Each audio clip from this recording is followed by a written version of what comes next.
करेंगे या देखिए जो अटकलें लग रही हैं उसको? अटकलें लगती रहेंगी। चर्चा उसी की होती है जो सही और जुनूनी बात और जनता की बात करता है, उसी की चर्चा होती है। इसलिए ओम प्रकाश राजभर माननीय राष्ट्रीय अध्यक्ष की चर्चा आप लोग भी सुन रहे हैं।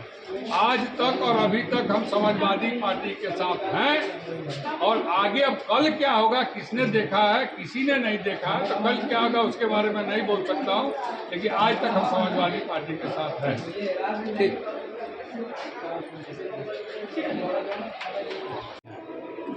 आप देखिए राजस्थान में बुलडोजर चल रहा है, मध्य प्रदेश में बुलडोजर चल रहा है, उत्तराखंड में भी बुलडोजर चल रहा है। बुलडोजर चलने का मतलब होता है कि अनैतिक रूप से जो भी हो, जो सरकारी जमीन को अधिग्रहण कर लिया है, जब्त कर लिया है, गरीबों का कर लिया है, वो हाई कोर्ट और सुप्रीम कोर्ट के आदेश पर हो रहा है, न कि किसी सरकार के कहने पर हो रहा है।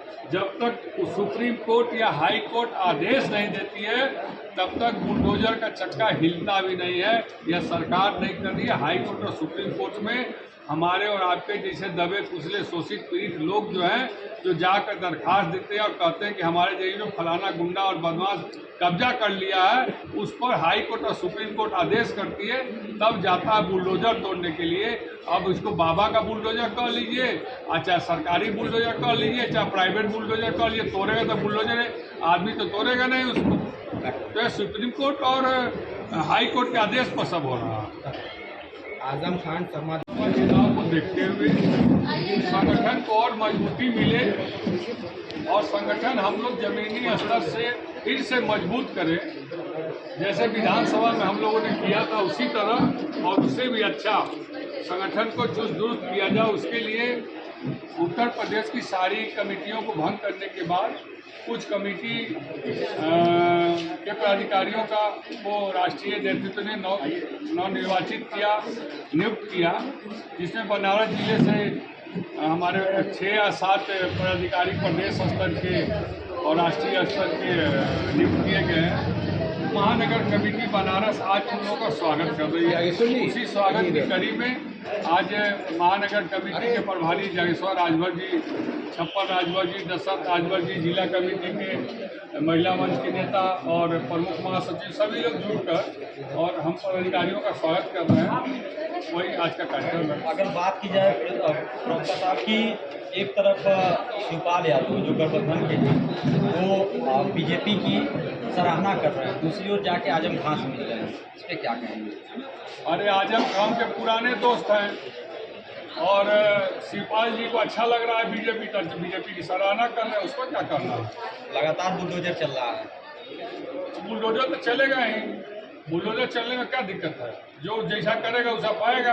आज बुलडोजर लोग चला रहे हैं, कल उनके ऊपर भी बुलडोजर चल सकता है। मैं जिसके साथ रहता हूँ, जिस पार्टी से गठबंधन करता हूँ, उसकी सरकार बनती है और इस बार अखिलेश यादव को मुख्यमंत्री बनाकर ही दम दूंगा, यही बोल था आपके नेताजी का। बहुत गलत बोल था।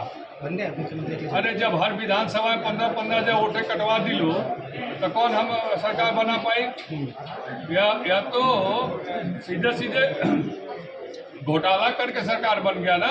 जब ये आप देखिए 78 सीटों पर हम लोग 100 वोट के अंतराल में हारे हैं, और कम से कम 200 से 250 सीट ऐसी है जहां पर 5000 के नीचे अंतर से हम लोग चुनाव हारे हैं। और कहीं ना कहीं कुछ न कुछ है दाल में काला, नहीं तो सरकार तो हमारी बनी रही थी। आप सीधे सीधे बैलेट पेपर देख लीजिए, कोई ऐसा विधानसभा नहीं है जहां पर बैलेट पेपर में हम चुनाव ना जीते हों।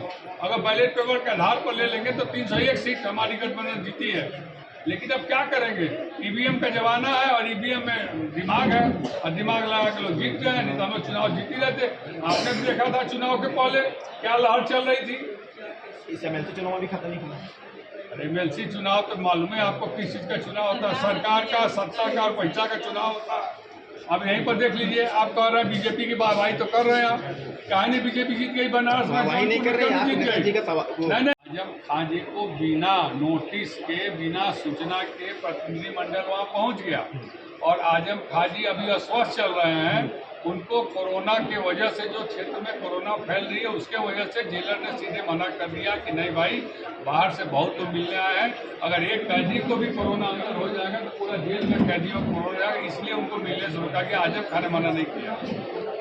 बात की जाए तो लगातार कहना चाहता हूँ कि कहीं भी लाउड स्पीकर बजता हो, मंदिर पर, मस्जिद पर, घर में लोग गृह प्रवेश कराते हैं तब, सत्यनारायण भगवान कथा करवाते हैं तब, इसके बाद रामायण पाठ करवाते हैं तब, कोई भी माइक बजावे तो पड़ोसी को डिस्टर्बेंस न हो, चाहे वो मंदिर पर बजे या मस्जिद में बजे, यही होना चाहिए। अब इसमें योगी सरकार क्या करेगी और मोदी सरकार क्या करेगी उससे हमको नहीं मतलब है। मैं जानता हूँ कि किसी एक को रोकेंगे तो दोनों को रोकना चाहिए, यही उचित है। आपके इशारों में तो लगता है बीजेपी अब जिम्मेदारी को आपने 2022 में बनेगी निभाया, वोट परसेंट भी बने। देखिए, विधानसभा चुनाव में जिससे हमने गठबंधन किया था समाजवादी पार्टी, समाजवादी पार्टी 29% से ज़्यादा वोट प्रतिशत आज तक नहीं बढ़ा पाई और माननीय ओम प्रकाश राजभर सुखदेव भारतीय समाज पार्टी से गठबंधन करने के बाद 36% चली गई। और लोकसभा चुनाव में मैं दावे के साथ आपको कहता हूँ कि दोनों दल मिलकर चुनाव लड़ेगा और हम 46% बढ़ाएंगे। अब खेल दिया बात करके जिम्मेदारियाँ आप इसमें देखिए 50% लोकसभा सीटें हम लोग जीतेंगे उसके ऊपर, और 50% में बाकी किसको जीतना होगा।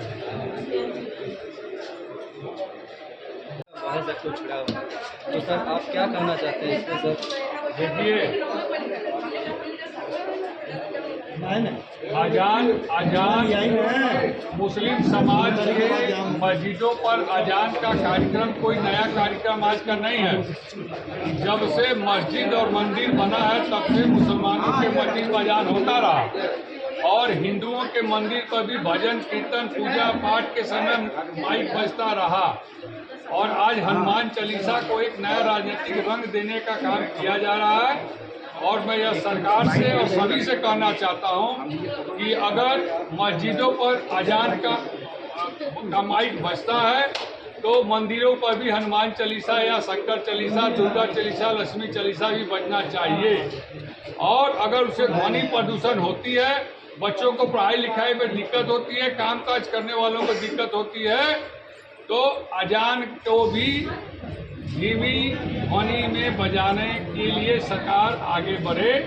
और हनुमान चालीसा हो चाहे भगवान देवी देवता हिंदू का कोई भी चालीसा, उसको भी ध्वनि प्रदूषण रोकने के लिए उसको धीमी गति से किया जाए। लेकिन मैं यह कहना चाहता हूं कि अगर केवल हिंदुओं के मंदिरों पर से बाजा हटाने की बात, हनुमान चालीसा रोकने की बात की जाएगी तो यह सरासर गलत होगी।